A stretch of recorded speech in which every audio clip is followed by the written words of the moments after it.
Yes.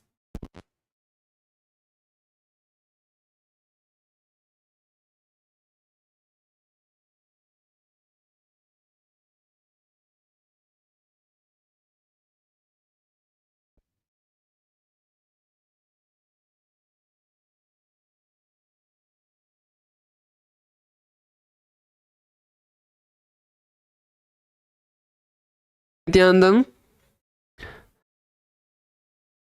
Nithyanandam, KAILASA LA. Please turn on your cameras and be seated.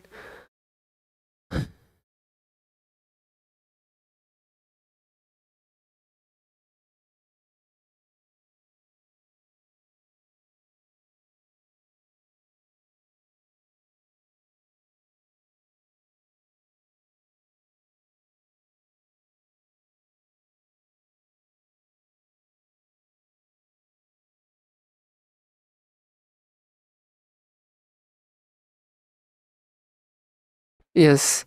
Nithyanandam, let's start with the yoga.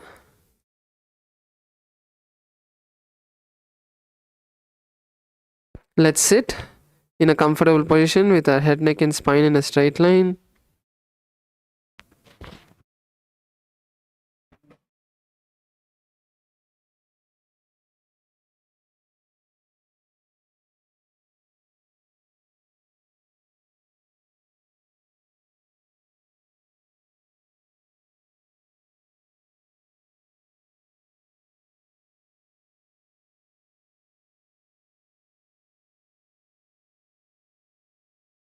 So let's begin with the Sadguru Vandanam. Let's sit with our head, neck and spine in a straight line. Bring your hands together in front of your heart center. Close your eyes. Take a deep breath. Visualize Swamiji in your inner space and let's chant the Sadguru Vandanam. Nithyanandam Paramasukadam Kevalam Jnanamurtim Dvandvatitam Gagana Sadrisham Tattvamasya Ekam Nityam Vimalamachalam Sarvadi Sakshibhutam Bhavatitam Trigunarahitam Sadgurum Tam Namami. Next, we'll chant the Shiva Mula mantra Om Ham Haum Shivaya Namaha 11 times internally. Om Ham Haum Shivaya Namaha. Om Ham Haum Shivaya Namaha. Om Ham Haum Shivaya Namaha. Om Ham Haum Shivaya Namaha. Om Ham Haum Shivaya Namaha. Om Ham Haum Shivaya Namaha. Om Ham Haum Shivaya Namaha. Om Ham Haum Shivaya Namaha. Om Ham Haum Shivaya Namaha.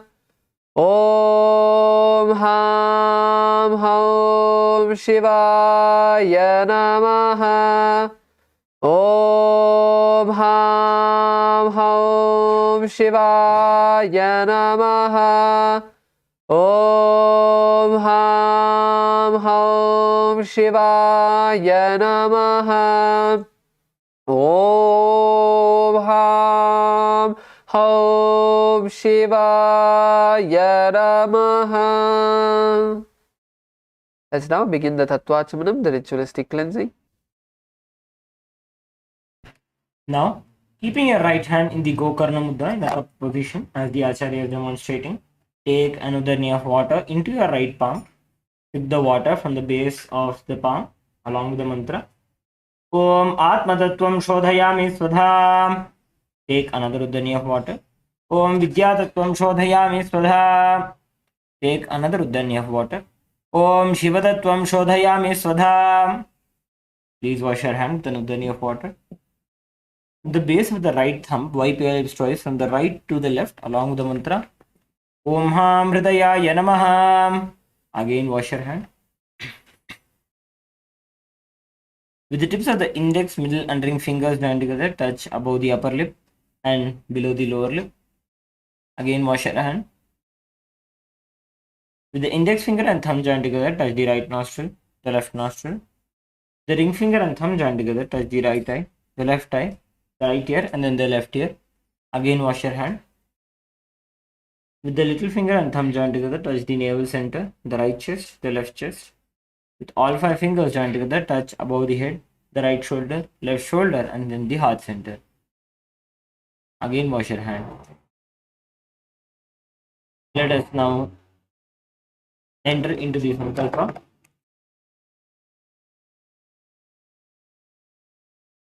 Please clasp your hands, place them on the right thigh.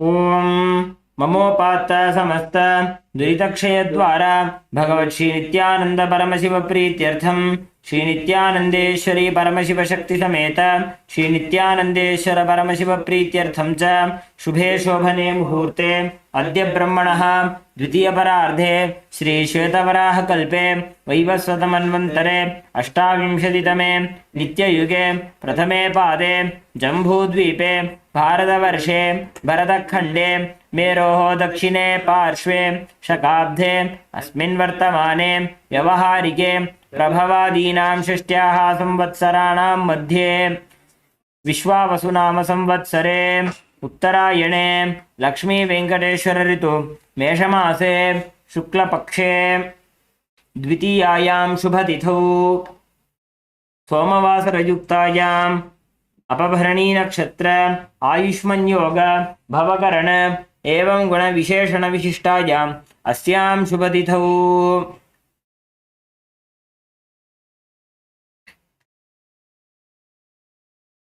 Shri कैलासोन्नत द्वादशांत Shyamala पीठारूढ़ Shri Meenakshi सुंदरेश्वराभिन्न स्वरूप परशिवपुत्र रत्न कुमार गुरुमन्यतुल्यावतार श्री पार्वती स्तन्यपान लब्ध दिव्य ज्ञान विश्रुत सकल निगमागम सारभूत द्राविड वेद प्रवक्त्रे श्रीमत् परमशिव करुणा समधिगत मुक्तामय चतुर श्रियाण गीयमान छत्र चामर श्री चिन्ह काहलादि समस्त बिरदावल्यलंकृत ज्ञान विज्ञान चक्रवर्ती सर्वजन संग सद्यो निर्वाण दीक्षा व्यापवर्ग वर्ष विश्राणजी मूत परमत कलभगेसरी शैव सिद्धांत स्थापनाचार्य श्री राजाधिराज पांड्य महाराज गुरु शपन शाक्यादि महांधकार निवारण ज्ञान भानु वीक्षणानर्हार्ह ध्वजोच्छेदन पूर्वक श्री ऋषभध्वज स्थापक शैव समय कर्त्र सर्वज्ञ पीठारूढ़ श्री जगद्गुरु श्री ज्ञान संबंध देशिक स्वामी वागीश सुंदर माणिक्य वाचक स्वामिनाम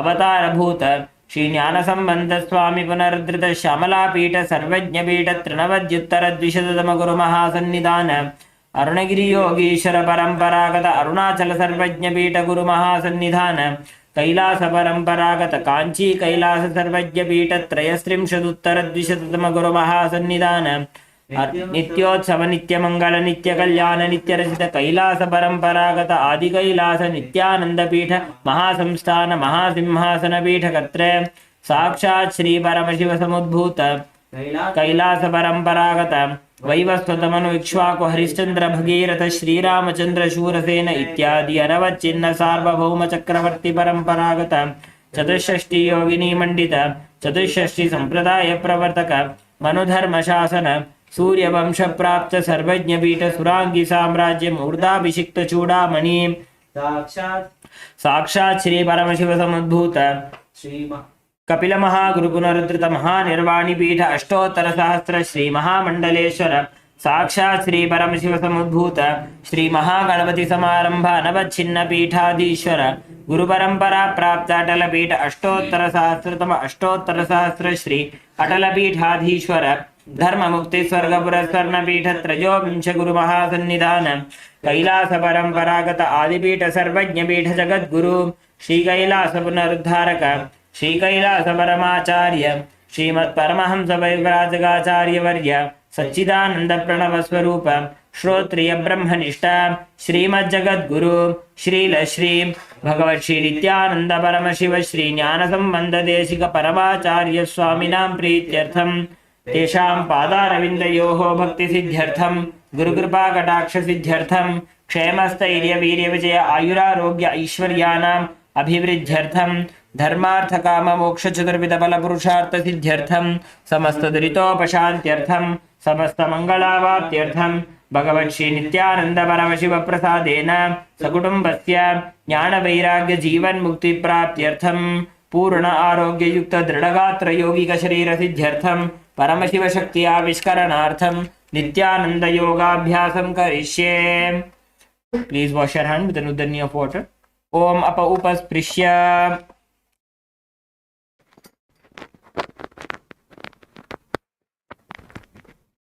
Yes. So now that we have completed the Sankalpa, let us now keep our Panchapatram Nudhani aside and stand up on our yoga mats.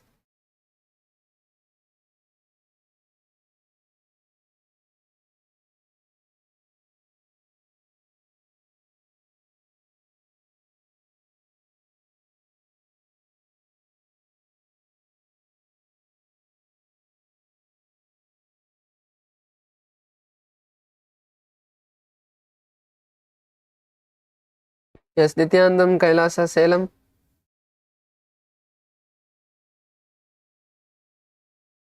Let's all stand up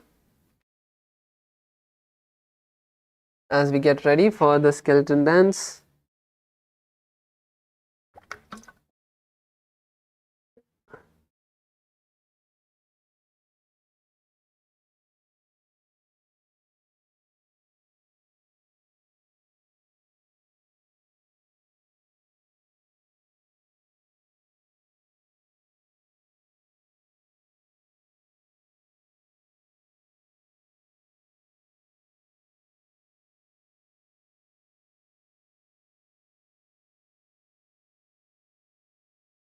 Now let's visualize ourselves as a complete skeleton from head to toe. Visualize your body has become completely bones. No flesh, no skin, just complete bones. And now start to move every part of your body, from your fingers, your toes, your ankles, your wrists, your elbows, your knees, your hips, your neck, your shoulders. Move every part of your body. Take a moment to first mobilize every part of your body and then slowly start intensifying the movements of your body.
All of your laziness, tiredness, boredom,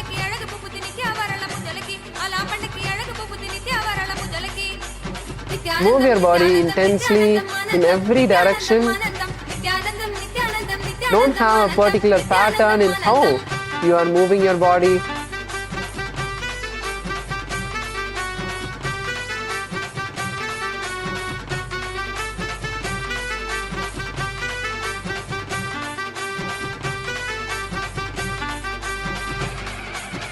Last few moments, intensely move your body.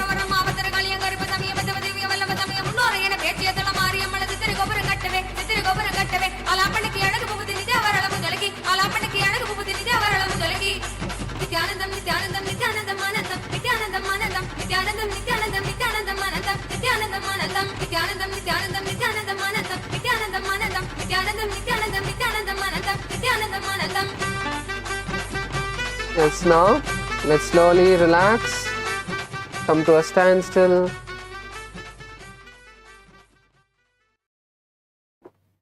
Completely relax yourself. Just stand, stop all the movements.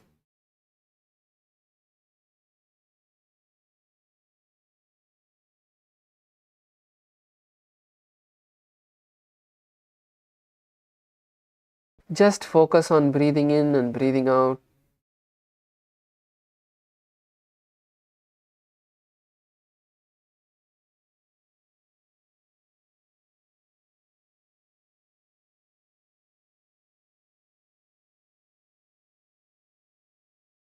Inhale and exhale deeply.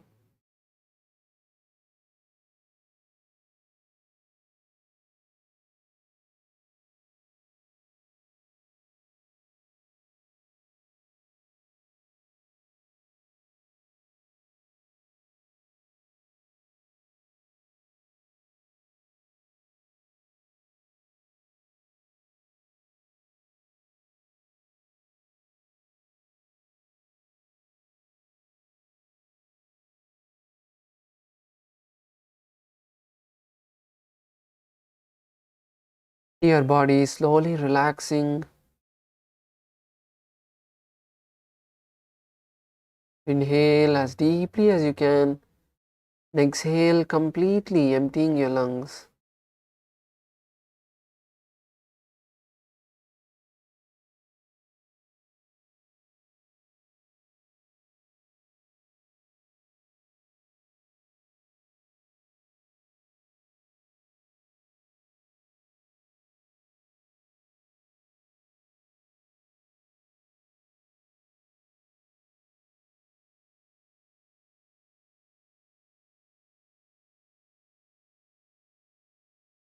Now we can all slowly open our eyes.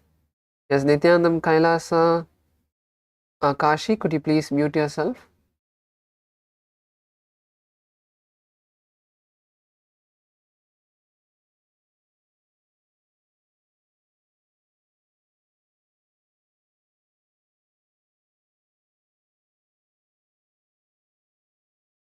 Yes, let's all settle down on our yoga mats and we are going to be moving into the next asana for today.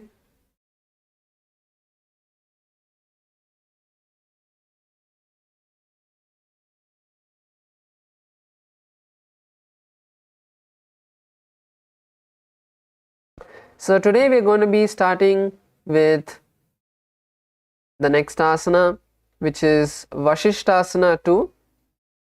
So let's now bring the soles of our feet together in front of us. Bring the soles of your feet together.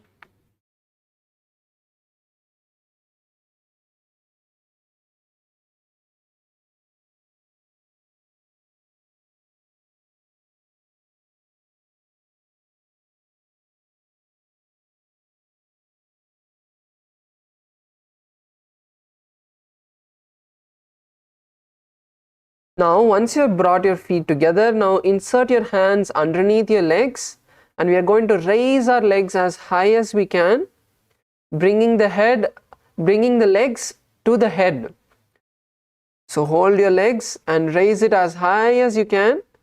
Try to bring your leg in front of your face. First you can bring it to your chest, then slowly try to raise it in front of your face and then above the head. You don't need to bring it behind, but try to bring it as high as you can, all the way up.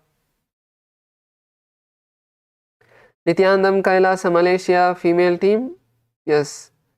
So you guys can continue along with us. We are starting with the next asana of the Tritiya Vinyasa Krama, which is Vashishthasana 2. So now in Vasishthasana 2, now holding your legs, you're going to raise it as high as you can all the way up. Raise your legs all the way to the head. So let's balance here and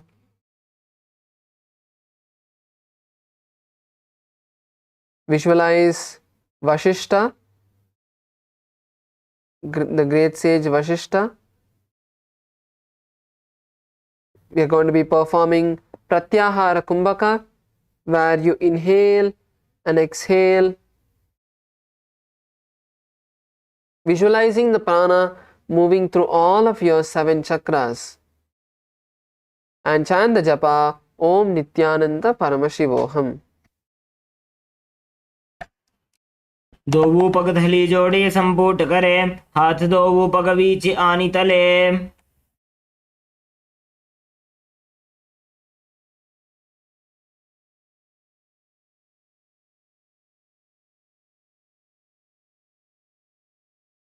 Next asana is going to be a similar asana, which is Shivalinga asana.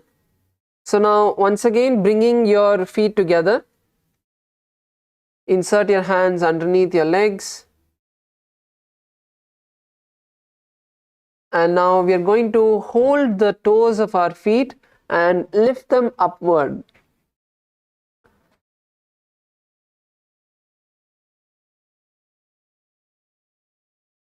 That's the only difference in this asana. So hold your legs, raise it as high as you can, and visualize a Shivalinga inside your inner space. Try to balance, don't roll backward.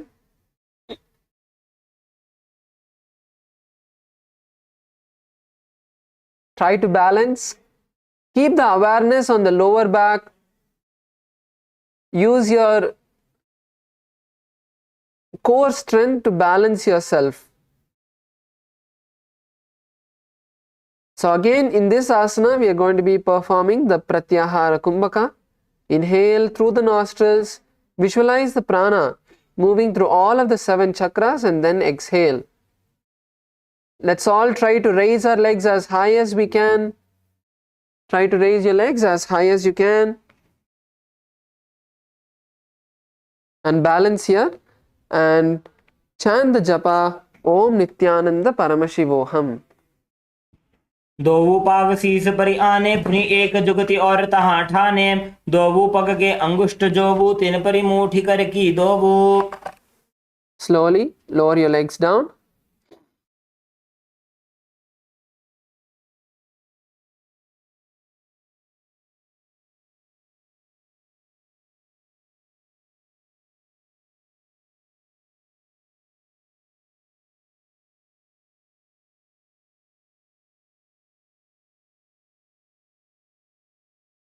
So the next asana is Kakarupa Skandasana.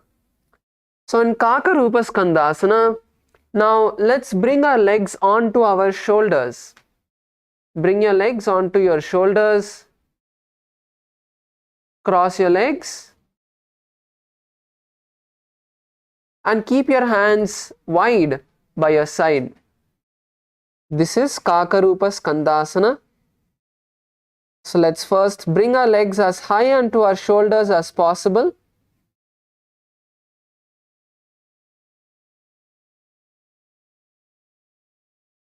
Yes, that's good, Ma Karuna, that's good. Try to place your hands flat on the ground, Ma. Yes, good. Kailasa Salem, that's good. Come on, Punithanaya.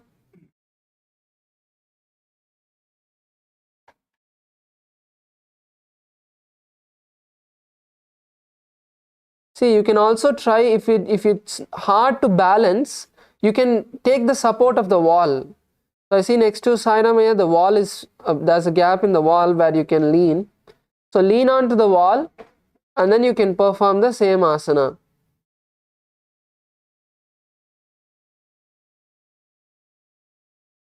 So in this asana, we're going to visualize an owl in our inner space.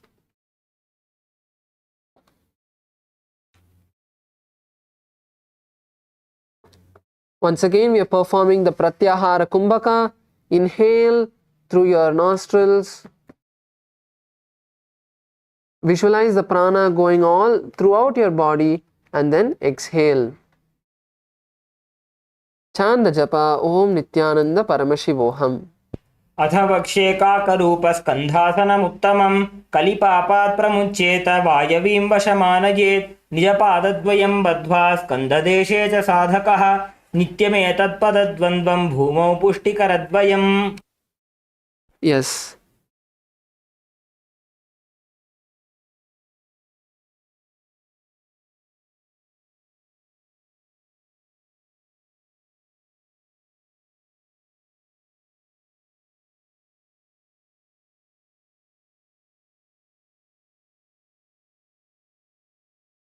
Yes. So now we are moving into the next asana, which is Aranya Chatakasana.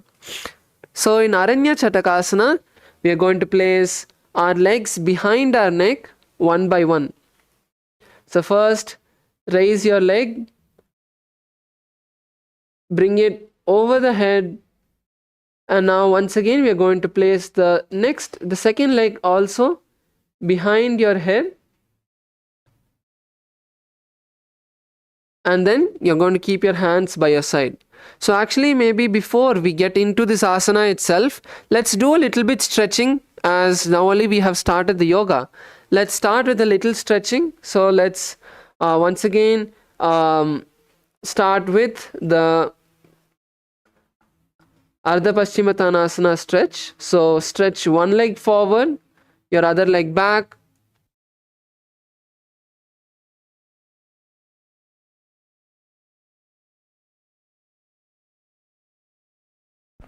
So let's start with the Ardha Padmasana stretch. So bend one leg towards you, stretch your other leg, and let's now take a deep breath. Exhale down, lower yourself down all the way to the ground. Bring your forehead down. Let's stay here for a few moments. Breathe in and breathe out nice and deeply. Focus on your breath. Bring awareness to your breath and to the stretch. Inhale and exhale slowly. Connect with your body. Feel your body slowly stretching.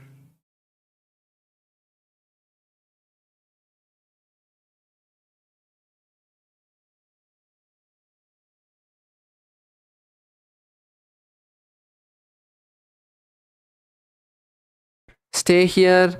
Stretch your legs. Push yourself forward. Wherever you are able to, hold that point. Pull yourself down. Let's pull ourselves down.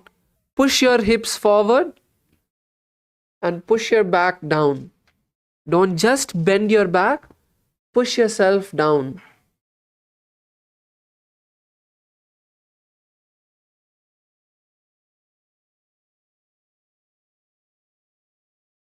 Stay there, let's stay there. Nicely breathe in and breathe out.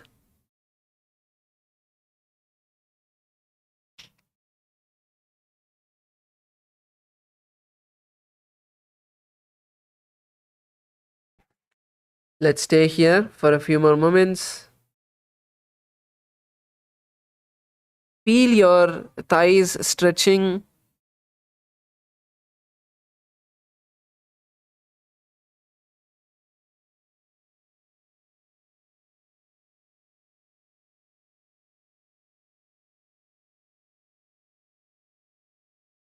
Now slowly raise up. Let's slowly raise up and switch sides. Now bring your left leg forward, bend your right leg, and take a deep breath. Raise your hands above, and then as you exhale, lower yourself down.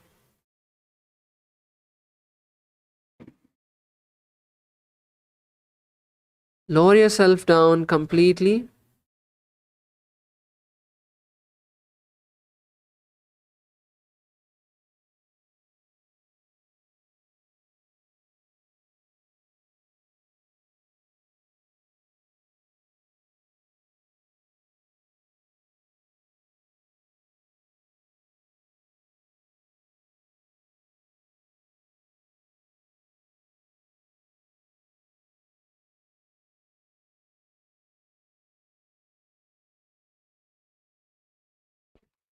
Let's stay here for a few moments.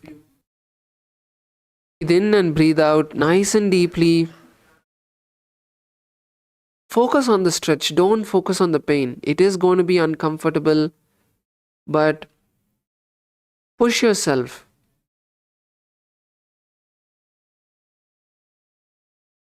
Let's visualize Swamiji in our inner space if you want. That itself is very powerful and more than enough to help you, take you forward, connect with your body, drop any sort of feeling of impossibility.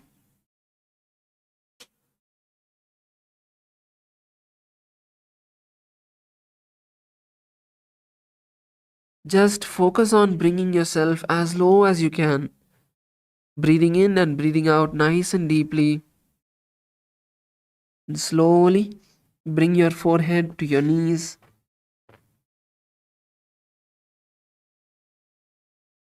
Keep breathing nice and deeply. Stay there. Let's stay there. Don't come off. If it's paining too much, take a step little back, but don't completely relax.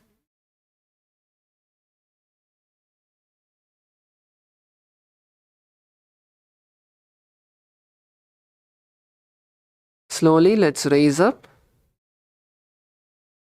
Now,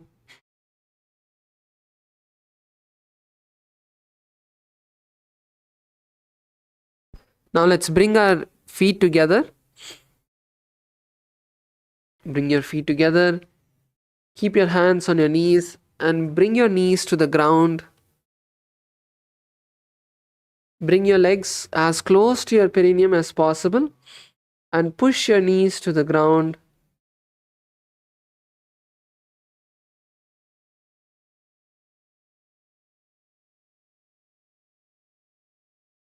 Open up your hips.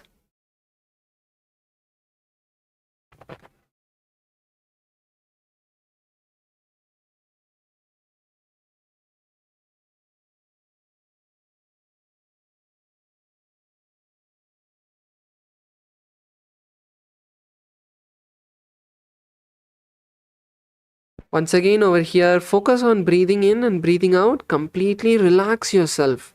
The more you're relaxed, the more you're unclutched, the more you're connecting with your body, the more easier it'll be to push yourself. Bring your knees all the way down.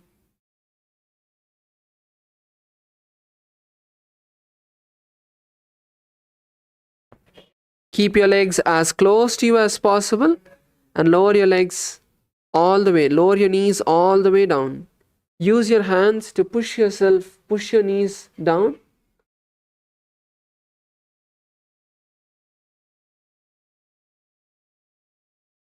Breathe in and breathe out nice and deeply.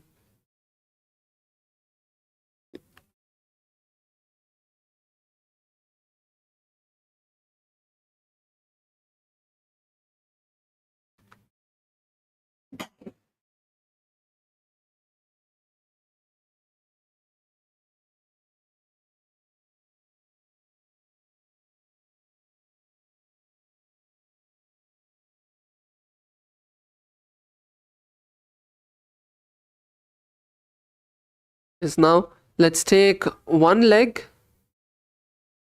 take one foot and raise it as high as you can from this position. Raise your leg as high as you can. You can even try to put it behind your neck. That is also fine. Bring your leg all the way up as high as you can.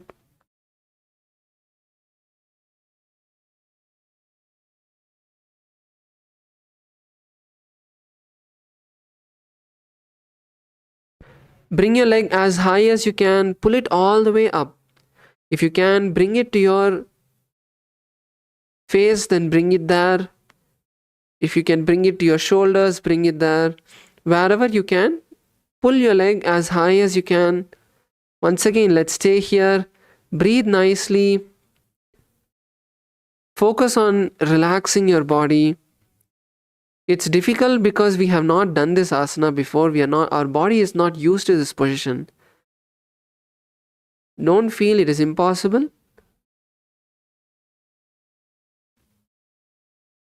Let's stay here for a few more moments.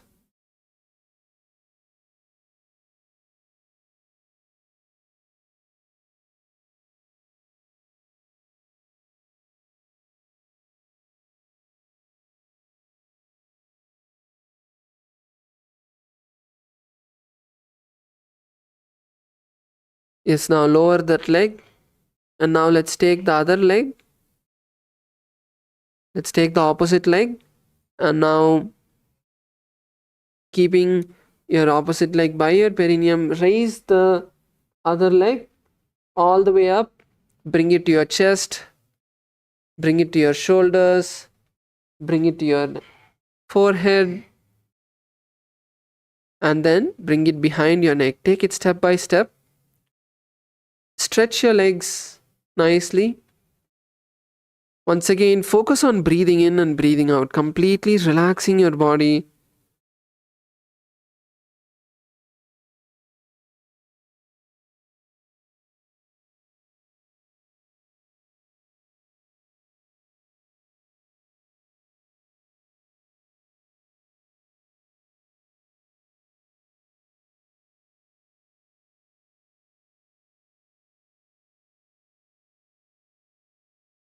Pull your leg as much as you can.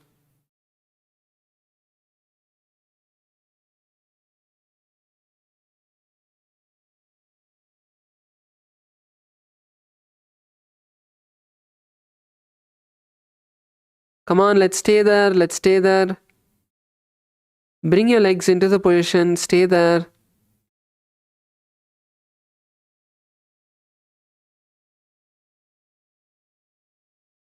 Breathe in and breathe out nice and deeply.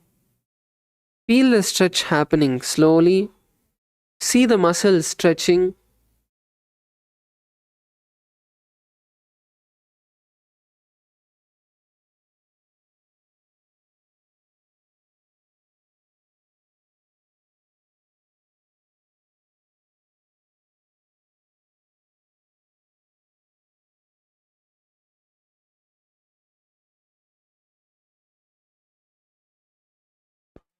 Yes, now you can lower your legs and we'll be entering into the asana.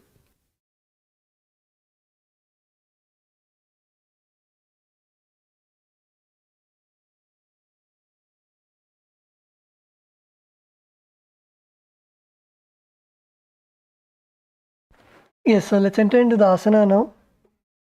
The Aranya Chatakasana.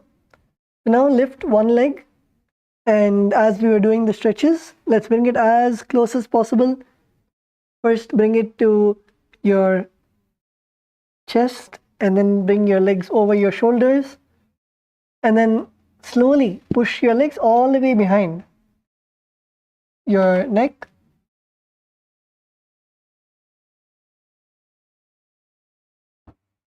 Yes, Kailasa Ma Karuna, good. Ma Karuna, just keep your legs there and then breathe. And then slowly you will see it'll go inch by inch, you'll be able to put it back. Kailasa Salem, yes, everyone, come on, try.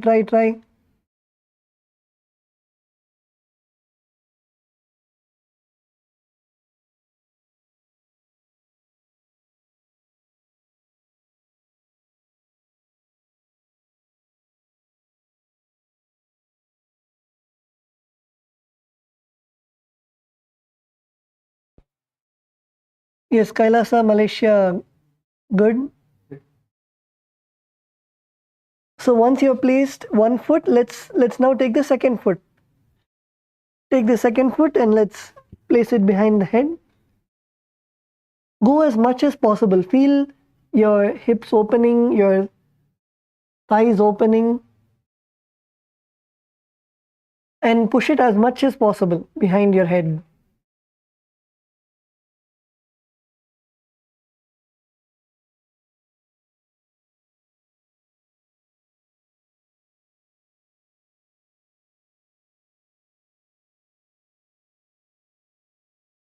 So in this asana, visualize yourself as a bird. Visualize yourself as a bird in the forest.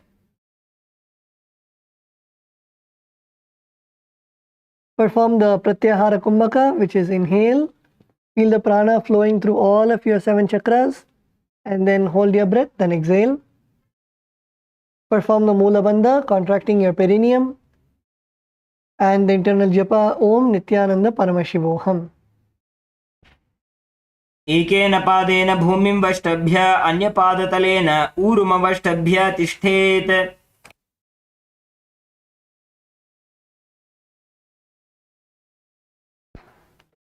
Okay, now relax. The next asana we're going to do is Chitrakasana. So it is very, very similar to the asana that we are doing. So again, we'll be putting both the feet together and lift them over your head.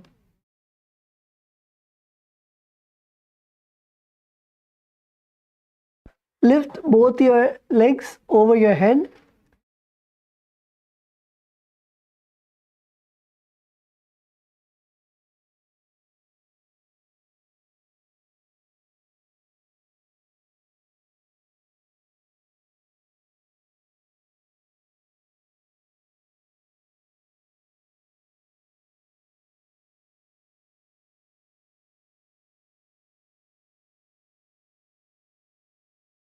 So now you'll be bringing both your feet behind the head.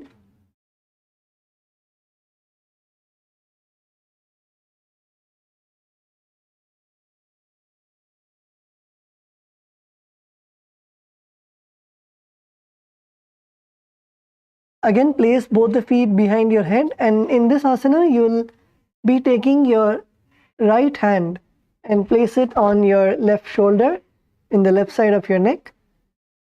And then you will be extending your left arm straight up to the sky.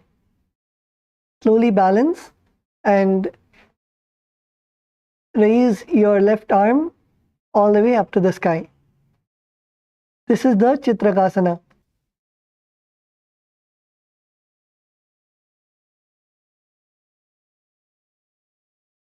So let's all do this together. Raise your legs as much as possible behind your head. So let's start with the right leg. First, take your right leg and bring it towards your head.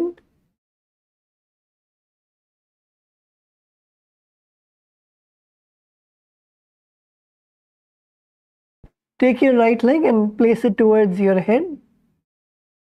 And try to push it. Try to push it all the way behind your head. Bring your right leg first all the way up to your forehead.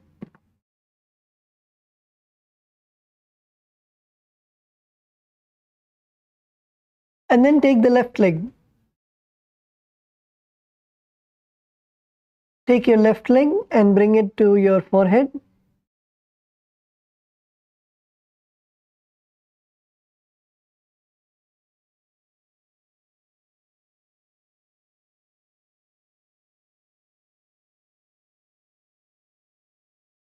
And then place your right hand on your left shoulder, on the left side of your neck. And then place your left hand, raise your left hand all the way up to the sky.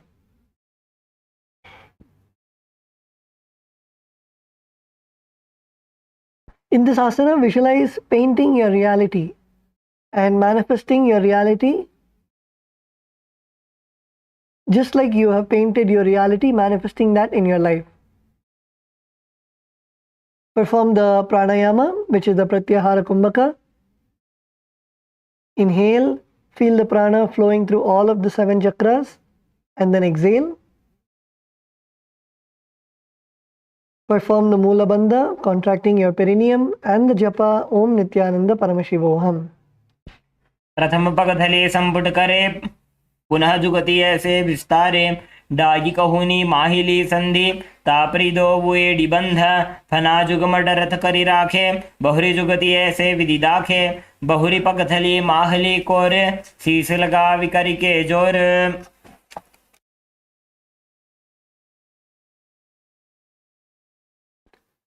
Let's now do the Chitrakasana on the other side. So last time we lifted our left hand up to the sky. This time we'll be lifting our right hand to the sky. So first, let's begin by putting the legs behind the head. So first take your left leg and bring it to your forehead, bring it to your head, and try to push your legs behind your neck. And then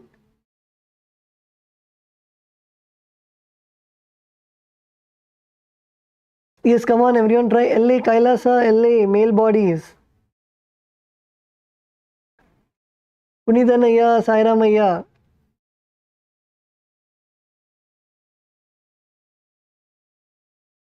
Yes, Aya. By the end of today's session, Dattva Maharaj is going to make you put your leg behind your head.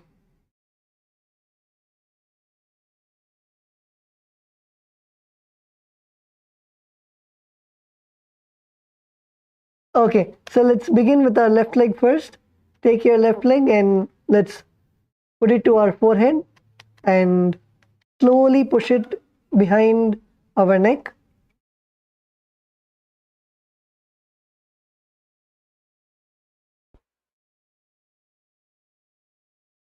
Begin with keeping it on your forehead and stay there. Stay there and try to push as much as possible till wherever you can. Put your legs till wherever you can and breathe.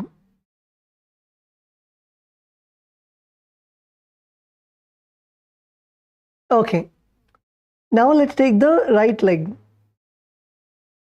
Take your right leg and bring it all the way to your forehead and try to push it.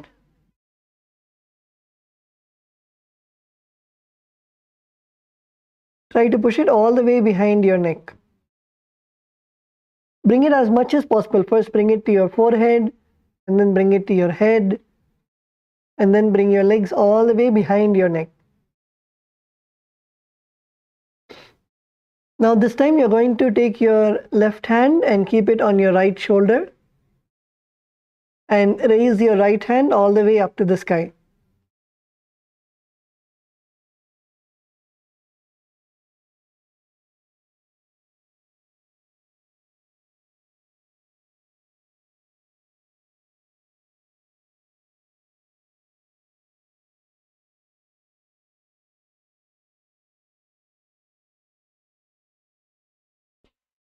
प्रथम पगतली संपुट करे पुनः जुगति ऐसे विस्तारे die कहूनी माहिली संधि तापरिदो वो AD बंध.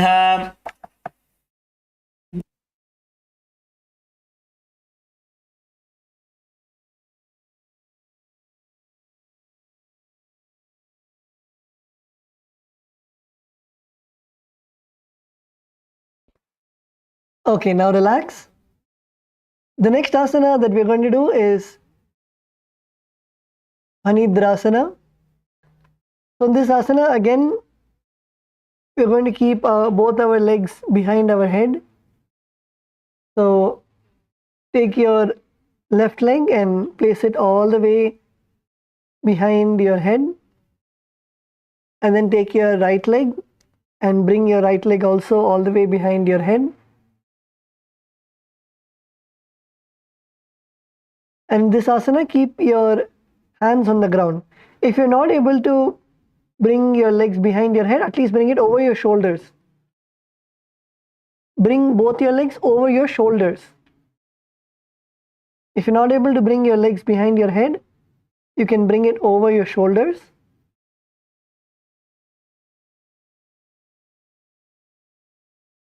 Yes, Kailasa, Salem, Ma, Shweta, yes, like that. And keep your hands on the ground. Keep your hands on the ground and gaze to your third eye.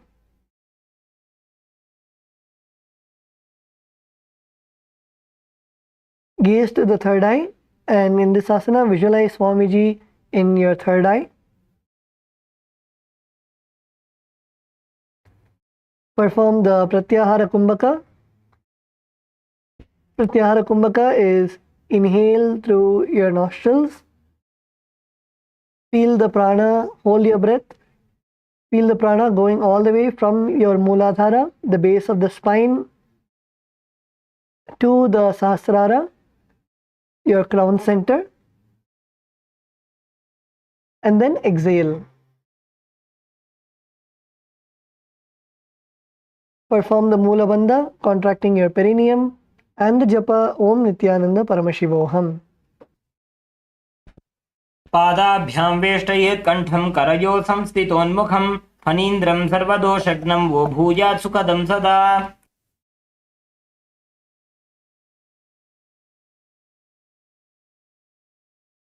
The next asana is Pashini Mudrasana. So continue to remain in the same position, keeping both your legs behind your neck.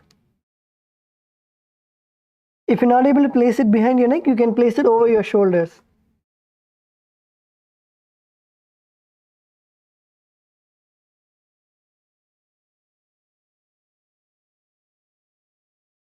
Place your legs over your shoulders.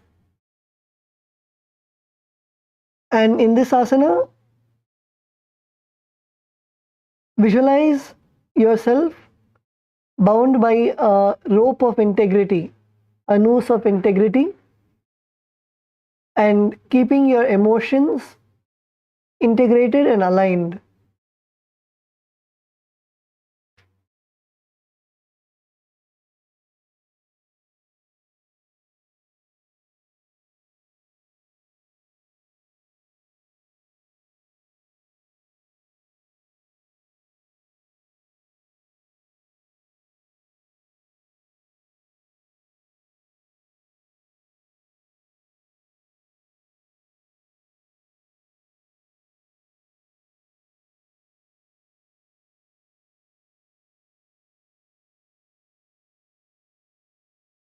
Kailasa Malaysia male team, good. Kailasa Malaysia male team, try as much as possible. So in this asana, perform the Pratyahara Kumbhaka also, and the Mula Bandha, an internal japa of Om Nithyananda Paramashivoham. कण्ठपृष्ठे क्षिपेत् पादो पाशवदृढबन्धनं स एव पाशिनी मुद्रा शक्तिप्रबोधकारिणी.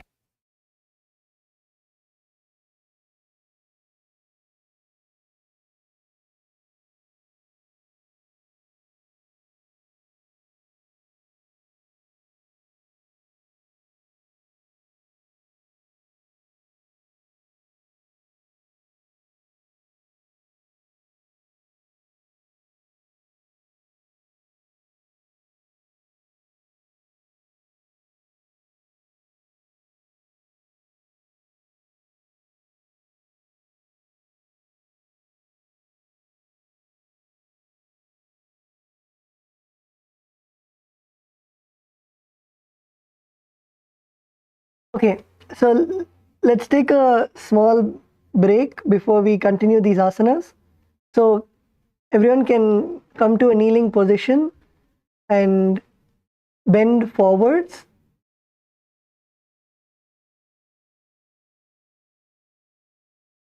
Come to a kneeling position and bend forward as much as possible. You can stretch before we continue the sequence.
Okay, let's all come up.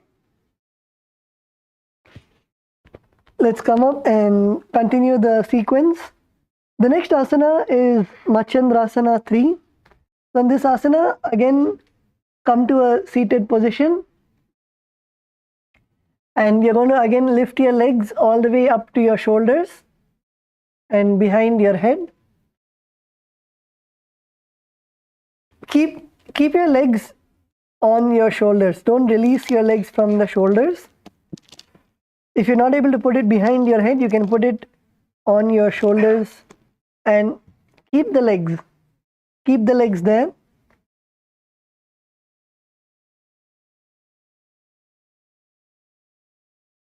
And also reminding all the participants, yes, the asana might be almost same, but all the other components also are much as important as the asana.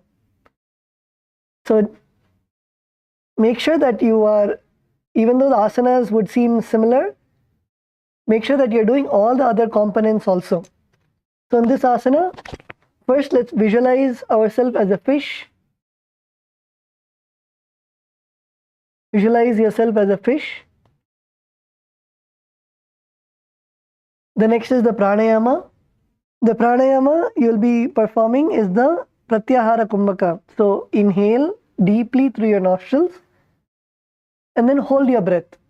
Hold your breath and visualize the prana, the life energy inside you, flowing through all the 7 chakras from your Mooladhara, the base of the spine, going all the way up, all the way until your Sahasrara, the crown center.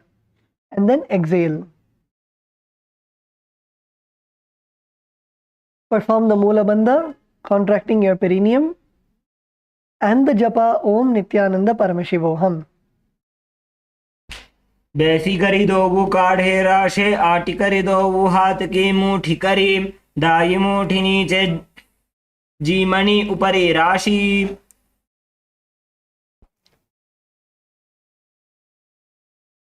Continue to stay in the same asana. The next asana is Dvipada Shirshasana. So keep your legs above.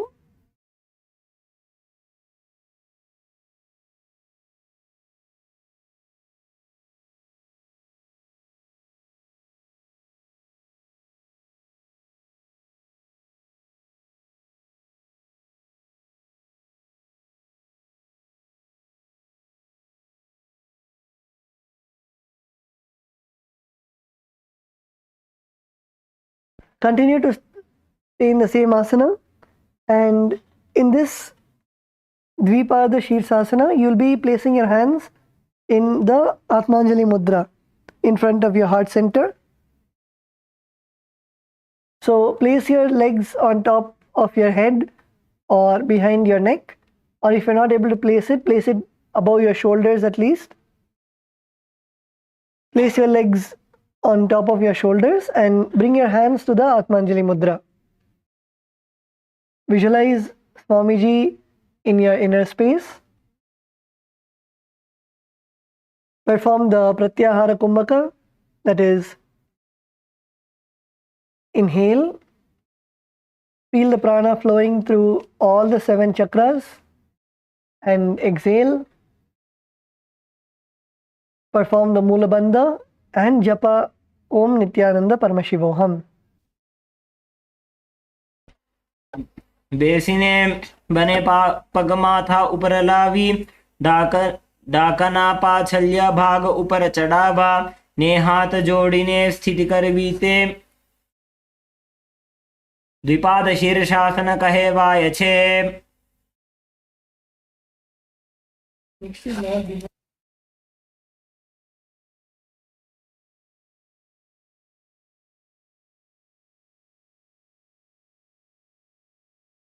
Okay, now relax. The next asana is Bharatari Asana. So in this asana, you will be bring the soles of your feet together in front of you. And now hold the toes of the feet with a finger lock. Lock your fingers around your toes. And now slowly raise your feet all the way above your head. You do not have to put it behind your neck, but raise it all the way as much as possible above your head.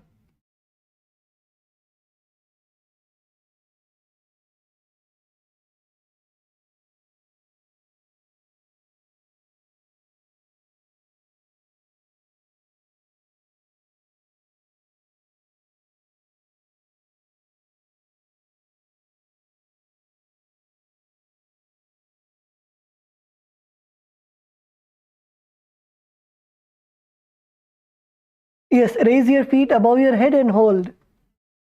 Raise your feet above your head and hold and balance. You need to balance.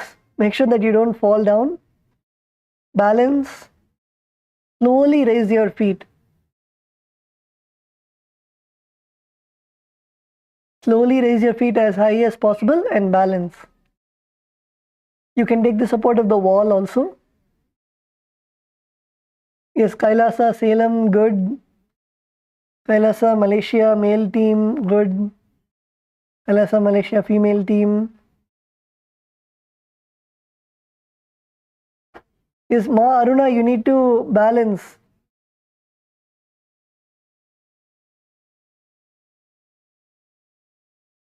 Kailasa, LA, good.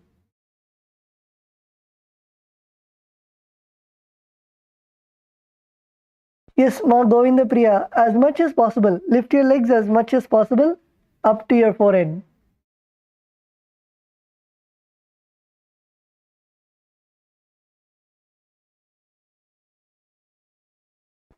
Yes, Ma, you can lift one leg at a time and then try to lift both the legs together. So in this asana, visualize using the Shakti of Mahima and feel the heaviness of the body. To balance, feel that your body is heavy, and with that visualization, balance the body. Visualize that you're heavy and sturdy. The pranayama is pratyahara kumbhaka, that is inhale through your nostrils. Feel the prana going all the way from your Mooladhara all the way till your Sahasrara chakra, the base of the spine, all the way till your crown center. Hold your breath and then exhale. Perform the Moola Bandha, contracting your perineum, and the japa Om Nithyananda Paramashivoham. आसन गोपी चंद कक्षो जैसे Yahoo को कीजे पुनीते से कोरप कथलिया की माहिली शीश आनी मेले दो मिली. Now relax. The next asana is Devasana. So in this asana, we'll be doing the same asana but laying down on our back. So lay down on your back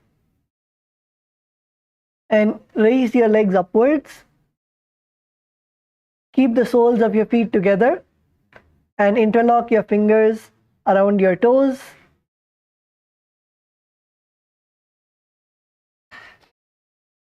Lock your fingers around your toes or ankles. And then bring your legs all the way up near your head. Bring your legs all the way up near your head.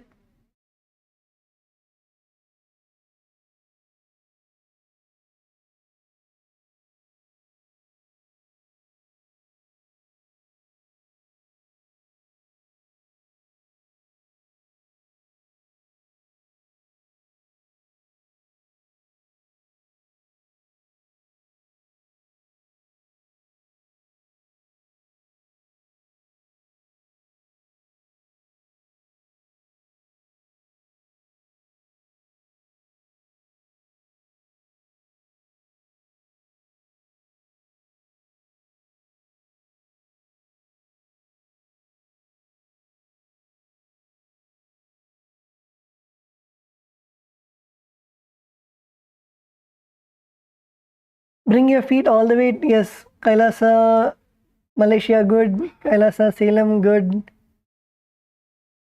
Okay. So in this asana, visualize all of the gods and goddesses blessing you. Perform the Pratyahara Kumbhaka in this asana also. Inhale through your nostrils. Feel the prana going all the way from your Mooladhara till the Sahasrara. Perform the Moola Bandha, contracting your perineum. And the japa Om Nithyananda Paramashivoham. प्रथमे सूधो सोवे सोजी करे काकसी करग हदोजी एड्या अंबर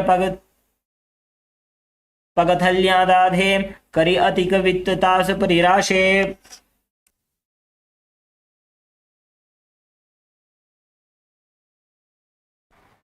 The next asana is Mritika Manjikasana.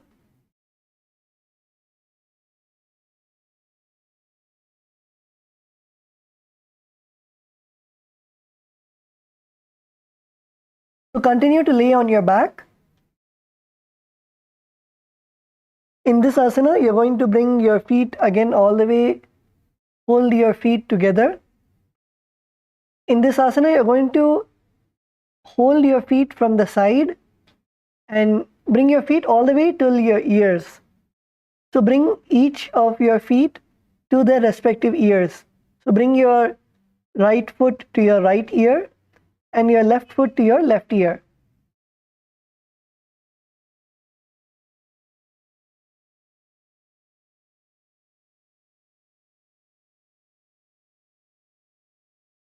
Yes, Kailasa, LA, Saira Maya.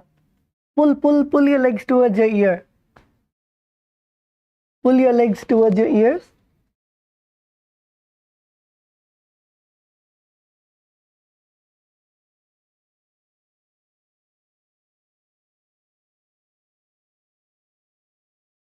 In this asana, visualize yourself as the source of energy.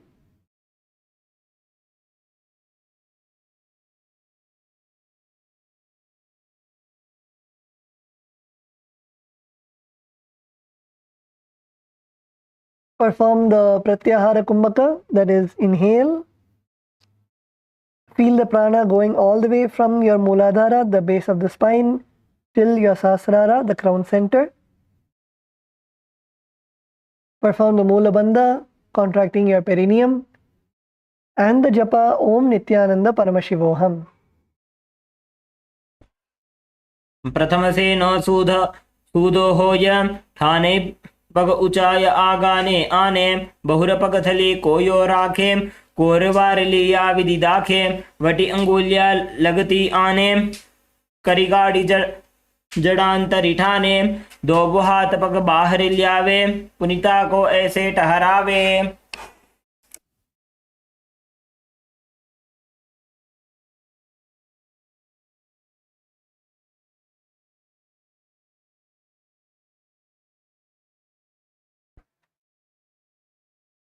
Okay, now we have come to the last asana of the sequence, which is Masakasana. So in this asana, again keep laying down on your back and now raise your legs all the way upwards, and this time you're going to bring your legs behind your head. This time you're going to bring your legs behind your head. So first take your left leg and try to put your left leg behind your neck. Bring your left foot as close as possible to your forehead.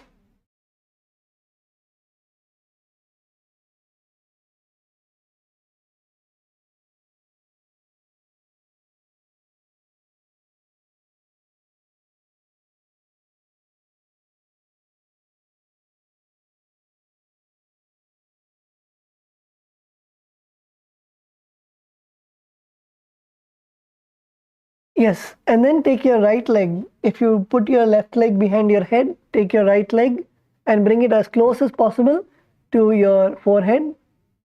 First, bring your legs to your forehead. Bring both your legs to your forehead. Let's begin with that. Take your legs and bring it to your forehead. Yes, Kailasa Salem, good.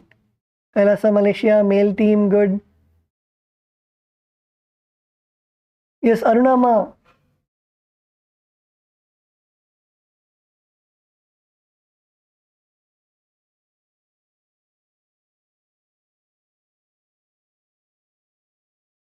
Arunama, good ma.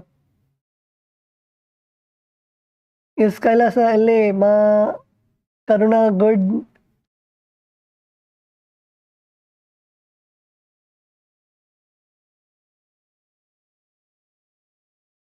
Ma Govinda Priya, good.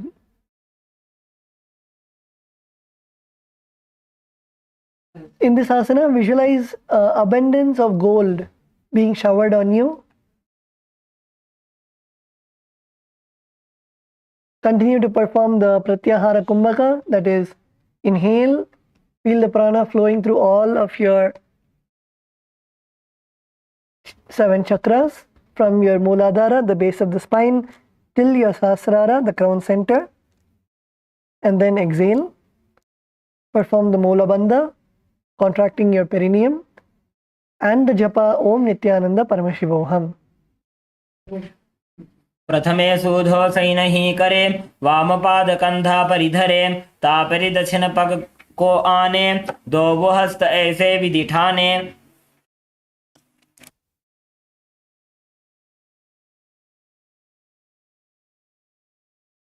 Yes, now bring your legs to the ground, keep your knees bent. So next we are going to be entering into Chakrasana 3.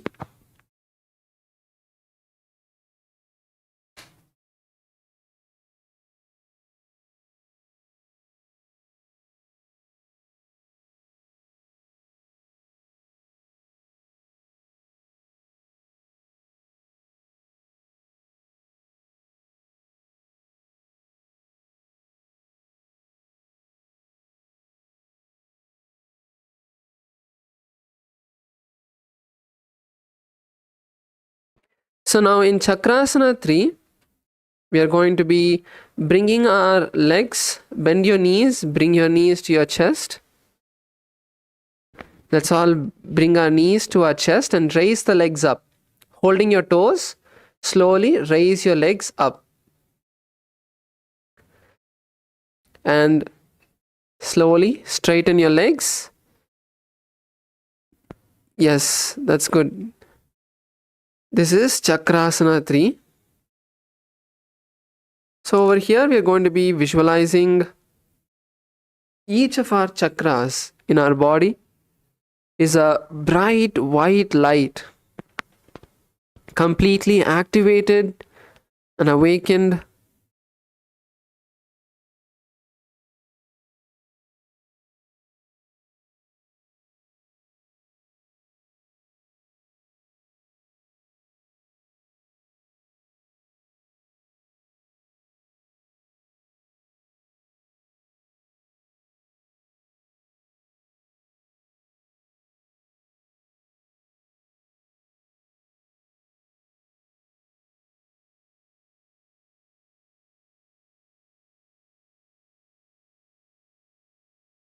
From this asana, the pranayama is changing to Sahaja Kumbhaka, which is simple breathing. Inhale and exhale as deeply as you can. And chant the japa Om Nithyananda Paramashivoham. देहाथनी अंगुलियों ठिबे पगाना अंगली पकड़ीने समूते चक्रासन कहे वायछे. Now lower your feet to the ground, keep your knees up, keep your feet together, and keep your hands by your side. Keep your feet together, keep your hands by your side. This is Tanasana. Visualize Swamiji in your inner space.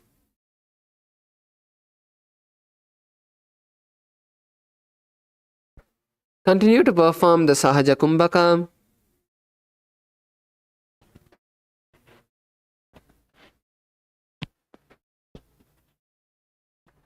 And chant the japa Om Nithyananda Paramashivoham.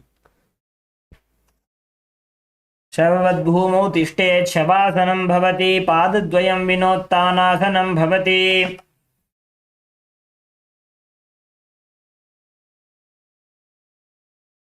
Next we move into Trikutasana.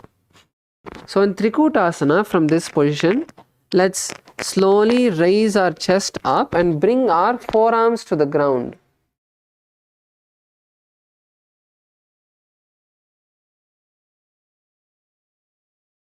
Raise your chest up, bring your forearms to your sides.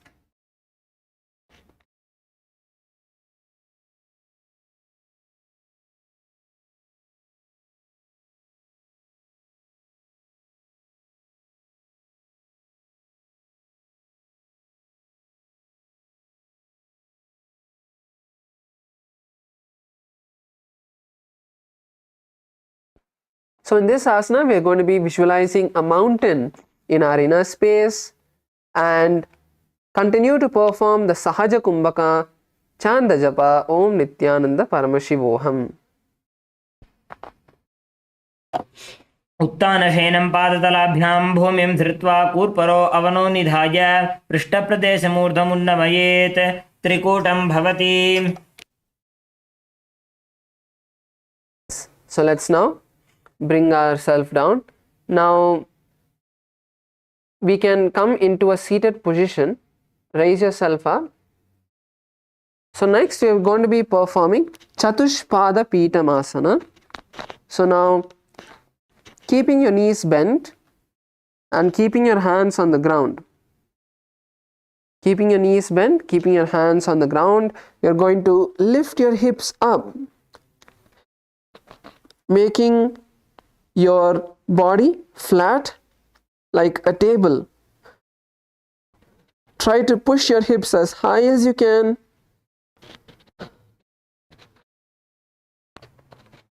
Your head can be looking upwards.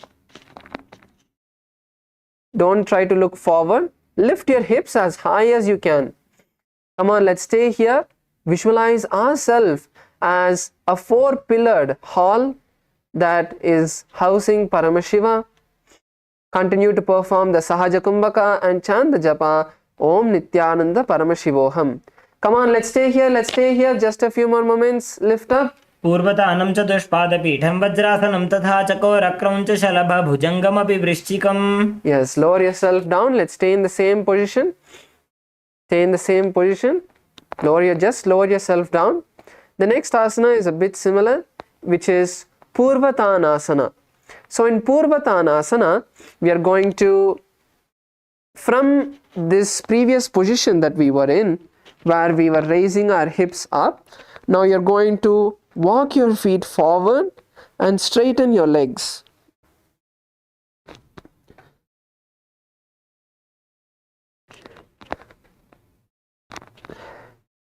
This is Purvatanasana.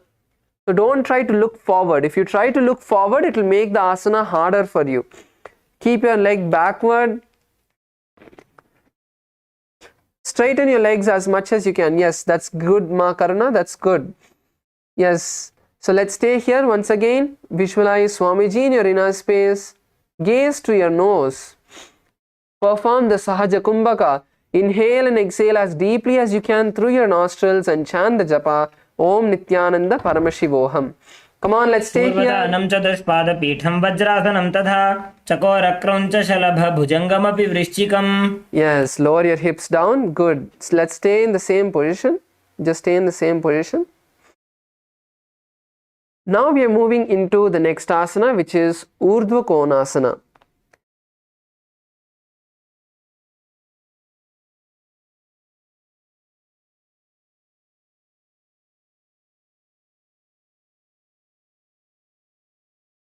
So now we are going to be moving into Urdhva Konasana. So let's lay down on our back. And now you're going to kick your legs up.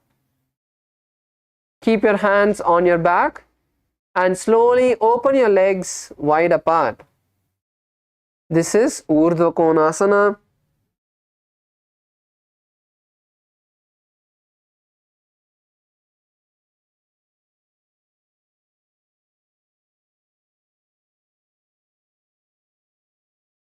So you don't want your legs to come forward. Try to keep your legs pointed upward. Ma Yoga Jnana Rupini, try to raise your legs up. So your legs should be upward, not your hips should not be falling onto you. So that's why you should use your hands to support your hips. Yes, Ma Sweta, that's good. Ma Govinda Rupini, that's good. Yes, come on, Chenli Aya, slowly open your legs. Yes. Open your legs more, Aya, nice and wide. Not as low as you can, but you can open it nice and wide. So in this asana, we are going to be visualizing Swamiji in our inner space. Gaze to your nose. Yes, Punitanaya, that's good. Perform the Sahaja Kumbhaka. Inhale through your nostrils and exhale nice and deeply.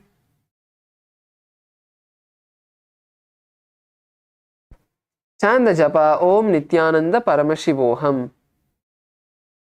सप्तचक्रक्षालनाय वृक्षासनविशेषकाञ्चननेन्द्रियदार्ढ्य कोणभेदान् समभ्यसेत्. Yes, lower your legs down and lay down flat.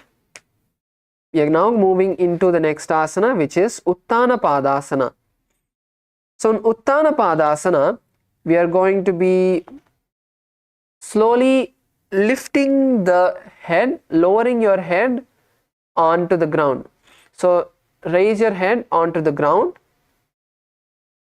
And now slowly raise your hands off the ground and raise your legs. This is Uttana Padasana. Let's now try Uttana Padasana. First, slowly lower your head, lower your crown to the ground. You can use your hands to support you, either placing your hands by your head, or you can keep your forearms on the ground and lift your head. So backward, roll your head, bring your head backward. Once you bring your head backward, raise the legs and hands simultaneously. Use your core strength. Use the strength of your core muscles to stay here. Visualize Swamiji in your inner space. Come on, let's get into the asana. Punitanaya, Sairamaya. Perform the Sahaja Kumbhaka. Chant the japa Om Nithyananda Paramashivoham. उत्तानपादं क्रौञ्चं च मरीचिं वीरभद्रकं Keep the knees नटराजं straight. त्रिकोणं च सुप्ताङ्गुष्ठप्रसारणे. Yes, that's good. Slowly lower yourself down. Lower yourself down.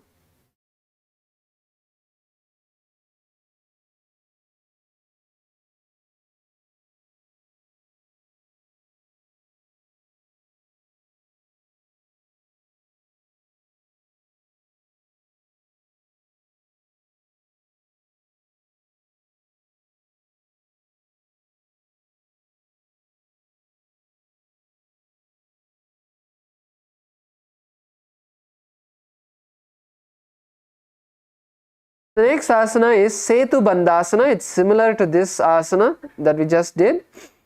Now,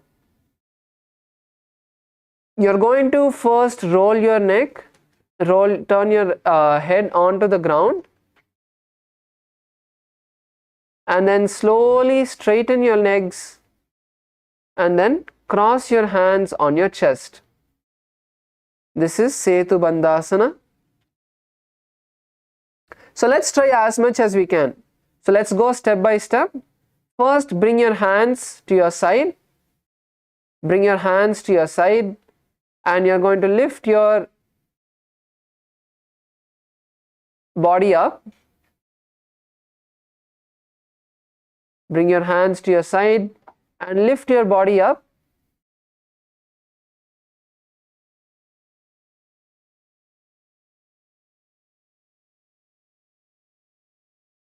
So keep your hands by your head, lift yourself up and place your head on the ground.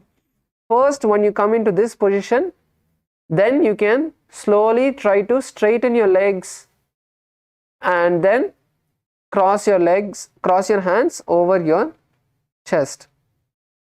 Yes, that's good, Chenli Aya, that's good. You're doing the asana perfectly. Come on, let's try. Lift your hips up. Come on, Sairamaya, Punitanaya. bring your hands to the side of your head and push your body up. You don't need to lift yourself all the way up, just enough to raise your back off the ground.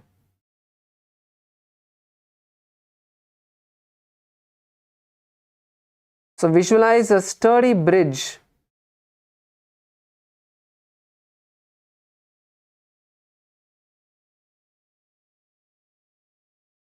Yes, Ma Yoga Jnana Rupini, that's good. So we're visualizing a bridge in our inner space. Perform the Sahaja Kumbhaka and chant the japa Om Nithyananda Paramashivoham. उत्तानपादं क्रौञ्चं च मरीचिं वीरभद्रकं नटराजं त्रिकोणं च सुप्ताङ्गुष्ठप्रसारणे. Yes, lower yourself to the ground. Now let's all get a chair or a partner. We are going to be performing Chakrasana 3. So you can use a chair or a partner to do this asana.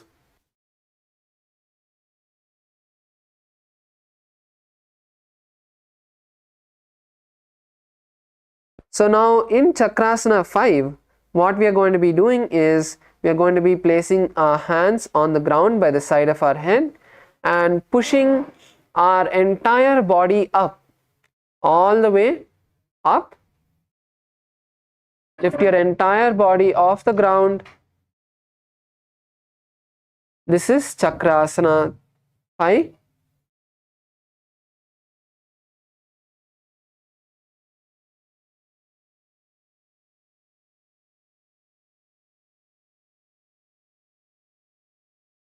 Come on, Sairamaya. Take a support of the chair, Aya.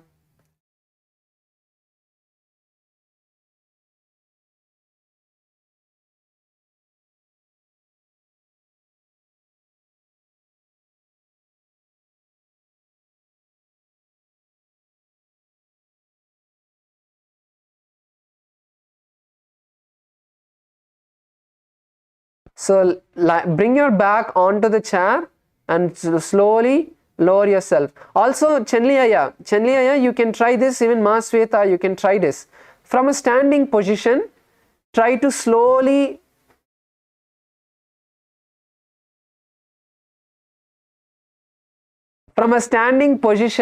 you can try to slowly bend your back and go down. So Chenliyaya and Ma Sweta can try this. Svetama, கேக்குதாமா? So நீங்க வந்து இந்த மாதிரி try பண்ணலாம். Chenliyaya, even you can try. So from a standing position, so stand up and then slowly bend your back and bring your hands to the ground.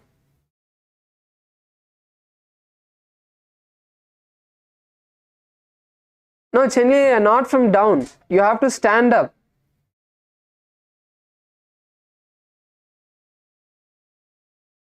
Maybe the other ayah can support you, or you can use the support of the wall and slowly walk your hands down.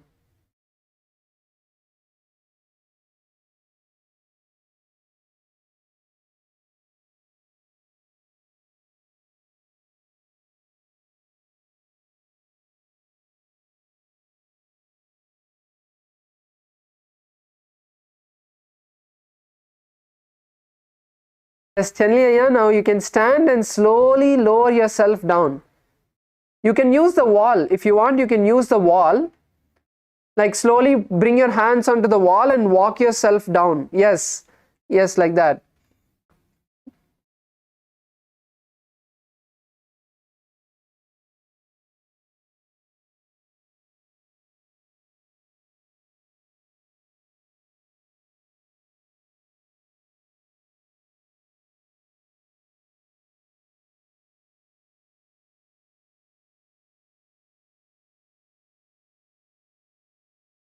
Yes.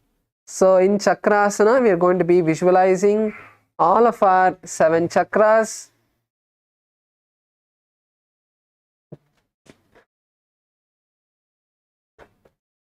Perform the Sahaja Kumbhaka and chant the japa Om Nithyananda Paramashivoham.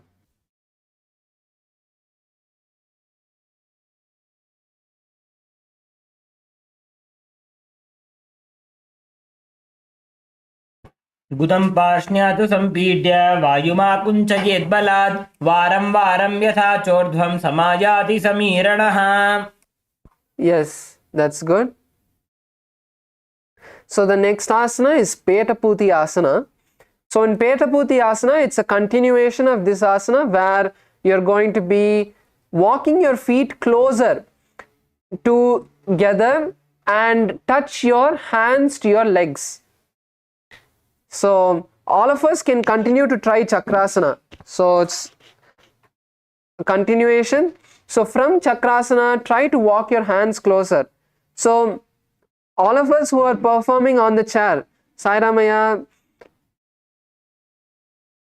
Punitanaya, you can also continue to perform this. You can first bring comfortability in whichever position you are in. So if you are able to first just bring you don't need to do the complete back bending.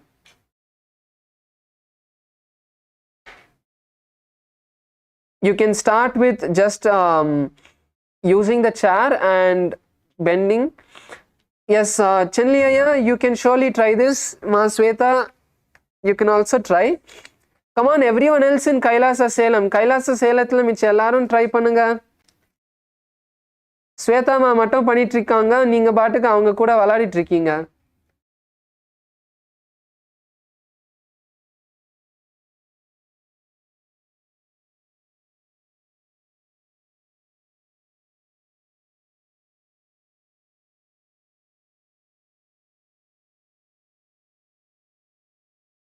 Sainamaya, bring your hands from above your head, not from the side.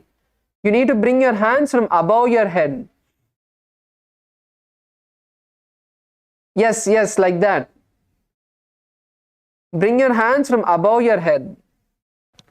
Try to bring your feet closer to the ground, closer to the chair's legs.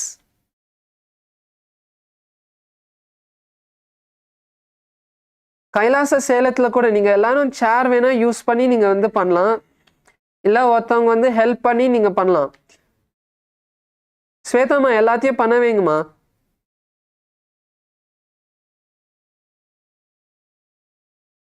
Yes, Punithanaya, try to now hold the legs of the chair.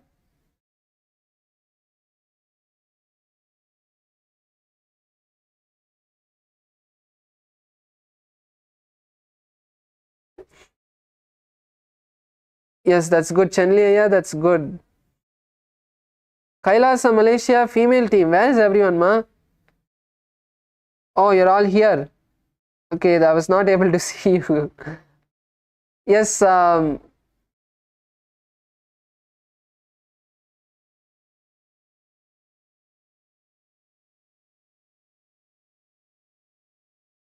in this asana, we are going to be visualizing Swamiji in our inner space.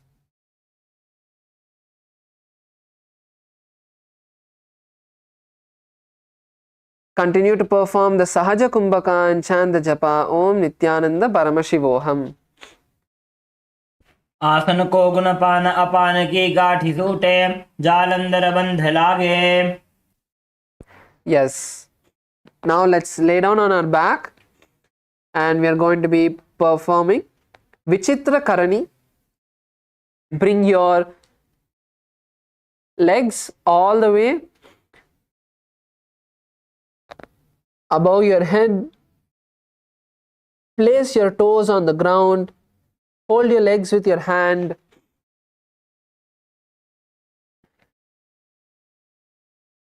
Keep your back on the ground.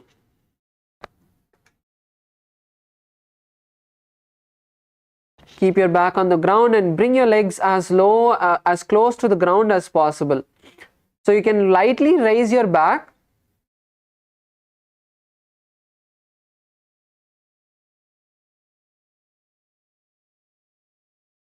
So bring your legs to the ground. You don't want to keep your legs in the air. Bring your legs all the way to the ground, but try to keep your back as much on the ground as possible. So your upper back, your lower back will raise up, but that's fine. Bring your toes to the ground. That's important. But try to keep your back as much on the ground as possible. Yes, Chenli Aya, that's good.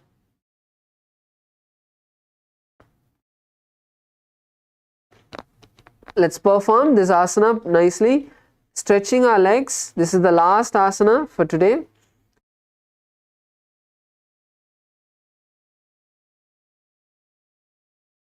Pull your legs all the way to the ground. Try to keep your knees as straight as possible.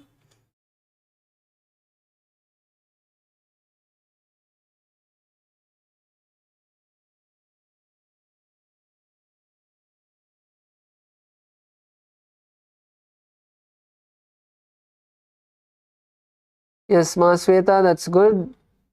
Kailasa Malaysia, female team. Ma, Yoga Jnana Rupini. Don't bend your knees, Ma. Keep your knees straight. Try to keep your knees as straight as possible.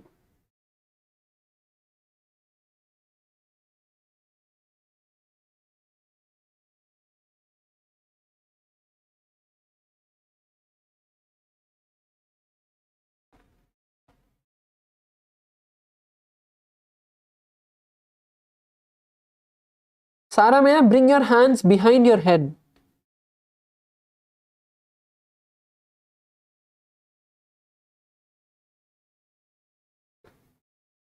Just stretch your hands behind your head. Yeah.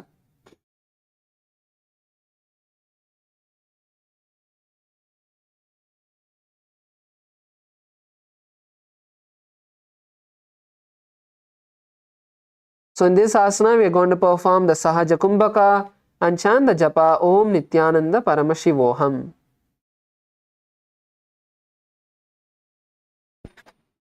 शैतपश्चिमतानस्ते हस्तौ तत्र प्रसारयेत् पादौ दण्डसमौ कृत्वा विचित्रकरणी भवेत्.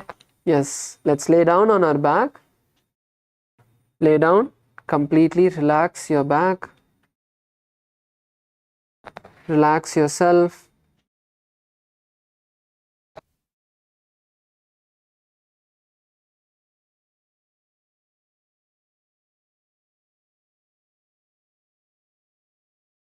Lay down on your back. Keep your hands by your side.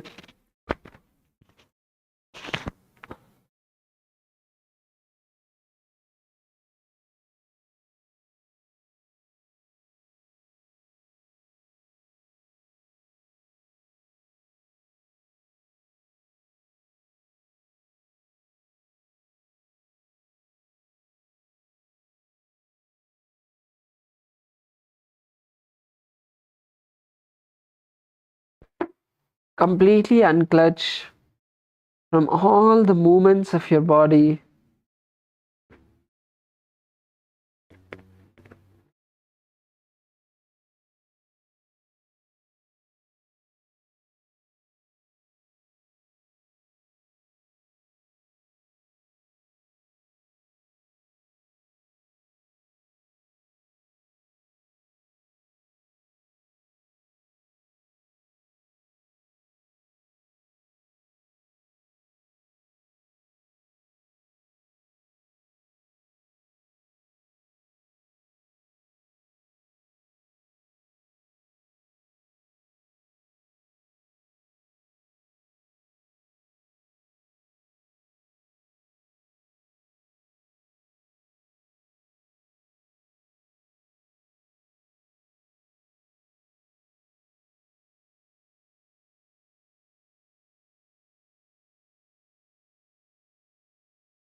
Unclutch from all the thoughts as well.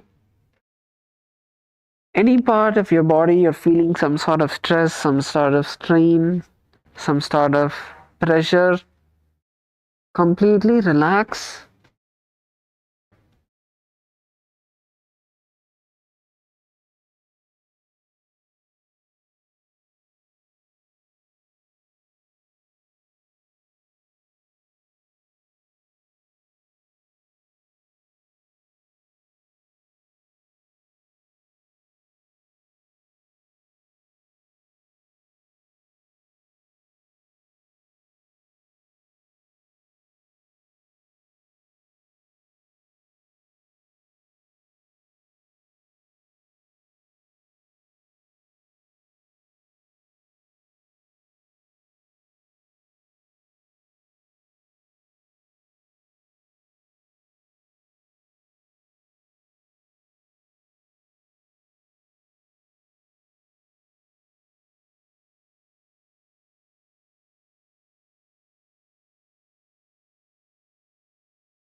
Bring awareness to our hands and legs. Bend your knees. Bring your hands to your bring your legs to your chest.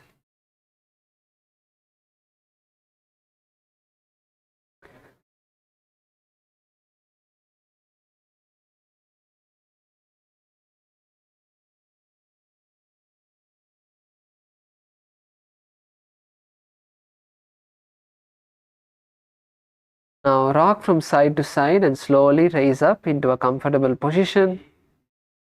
Keep your eyes closed. For the next 10 minutes, we are going to be doing the Trinetra Kumbhaka, a very powerful Kumbhaka to awaken our third eye. Let's start with the instructions. So now inhale through your left nostril, hold the breath. Then inhale through the right nostril, don't exhale. So inhale through the left, hold the breath comfortably. When you're not feeling comfortable, inhale through the right. And then again, when you're not able to hold the breath, then inhale through both the nostrils, hold the breath, and then exhale when you can't hold on anymore. This is the Trinetra Kumbhaka. Let us begin.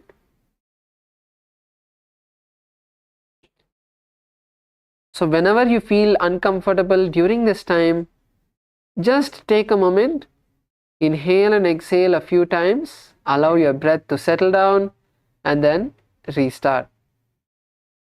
Let's begin.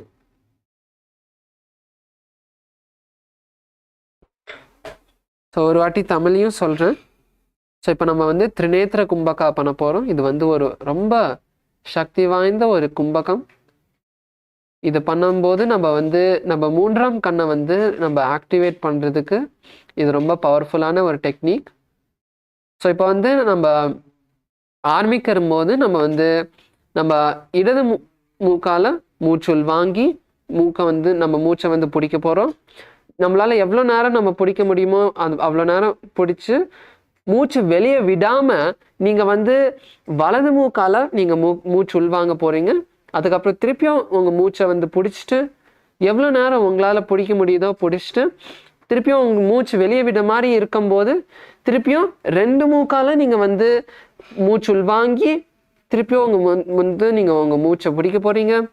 எப்போ உங்களால் அதுக்கப்புறம் பிடிக்க முடியலையோ அதுக்கப்புறம் உங்கள் இடது மூக்கால் நீங்கள் காற்றை வெளியே விட போகிறீங்க. ஸோ இதுதான் நம்ம திரிநேத்திர கும்பகம். நீங்கள் பண்ண ஆரம்பிக்கலாம். So when you exhale, you're going to exhale through the left nostril. Exhale through the left nostril. When you're done with the kumbhaka,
keep a track of the kumbhaka and let's try to perform at least 21 times.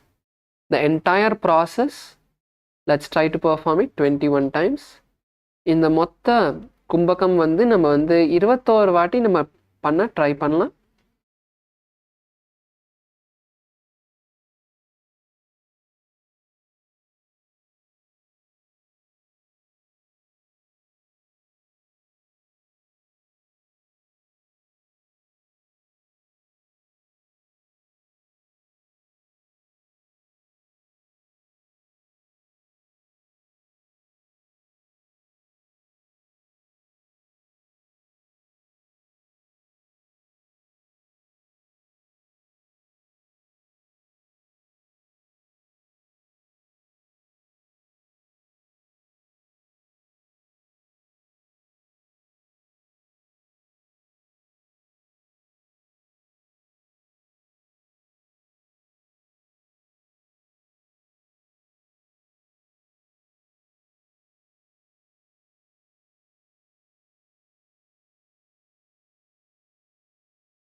Now we can all relax.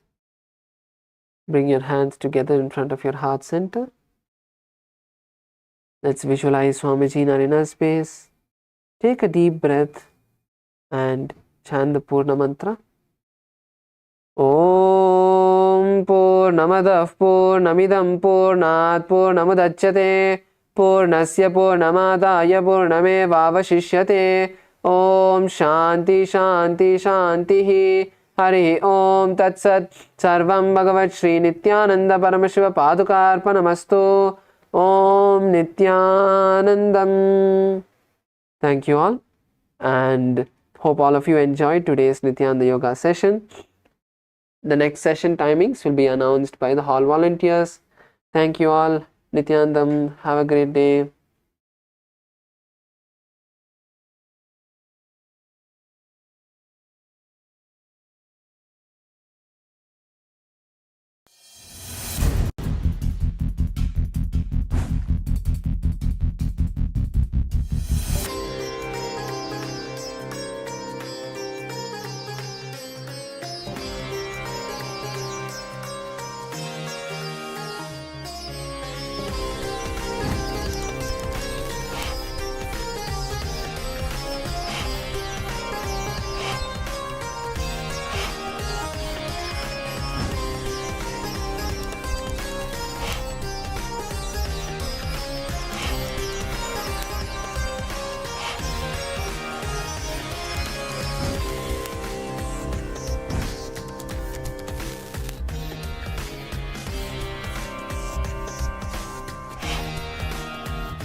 Nityanand परमशिवोऽहम्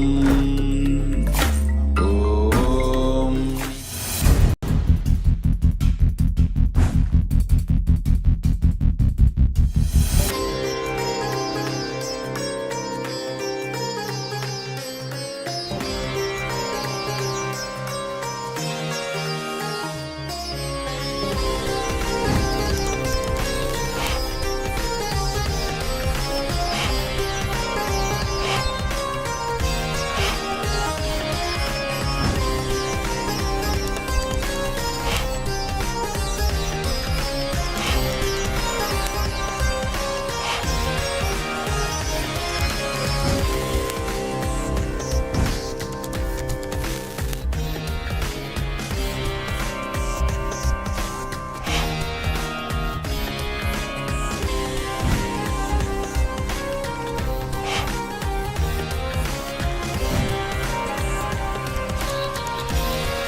नित्यानन्द परमशिवोऽहम्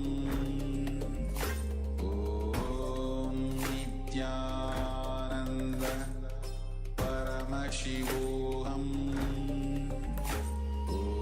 ॐ नित्यानन्द परमशिवोऽहम् ॐ नित्यानन्द परमशिवोऽहम्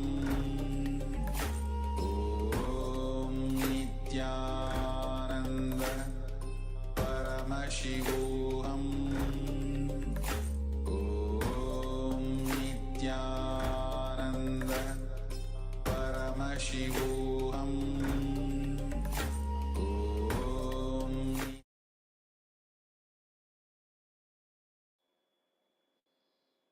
नित्यानन्दं परमसुखदं केवलं ज्ञानमूर्तिं द्वन्द्वातीतं गगनसदृशं तत्त्वमस्यादिलक्ष्यम् एकं नित्यं विमलमचलं सर्वदी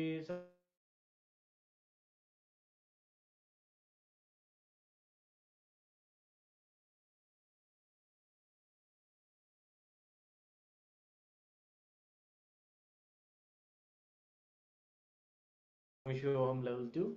Yes, it is a celebration. Every day we are learning more power manifestation, and we're learning more about Paramashiva's various manifestations, and celebrating our deeper connection with Swamiji every day.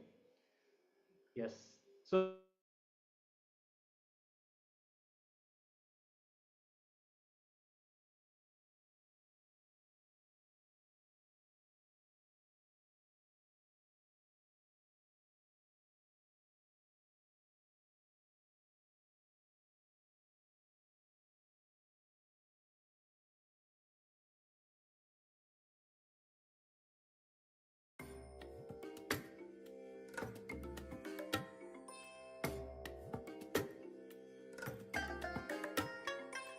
I bless you all.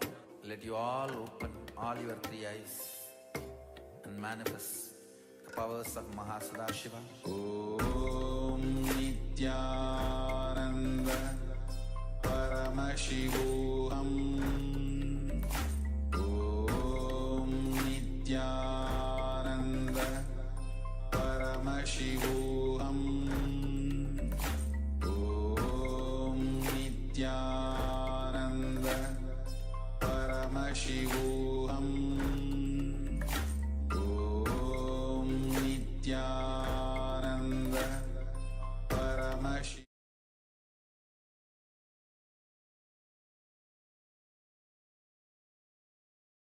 Yes, sorry for the technical glitch. So this powerful Dvitya Vinyasa Krama Yoga, 312 components of Nithyananda Yoga, energized and fresh, let us enter into the first round of today's power manifestation. As always, we are going to manifest the power of blindfold reading first. So get your eye bands ready, have your blindfolds, whatever cloth or whatever you are using to tie your eyes, make sure you have it with you. And tie your eyes, settle down, keeping your head, neck, and spine in a straight line. Also requesting all the participants who are currently not on camera to join us for this session. Make sure you're visible on camera and settle down, tie your eyes. No light should fall into your eyes. And then simply connect to Swamiji in your inner space. Visualize Swamiji's smile in your inner space. And first, we're going to chant the Shastra Pramana, the scripture reference for this power of third eye, which is from the Vijnana Bhairava Tantra.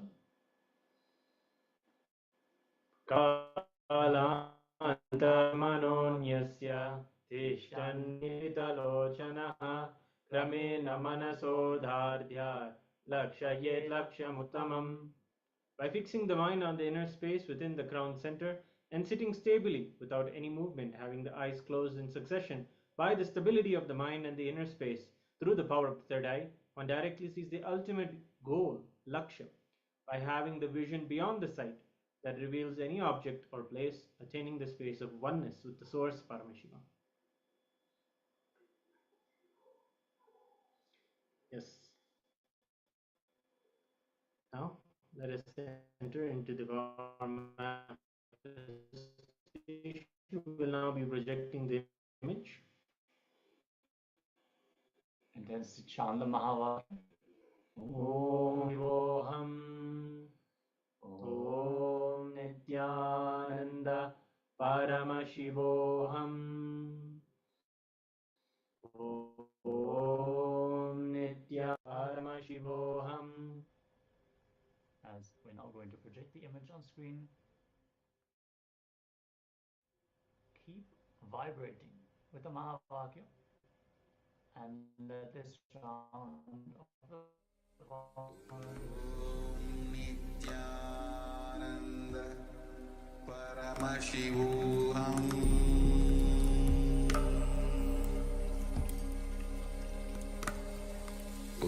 Om Nithyananda Paramashivoham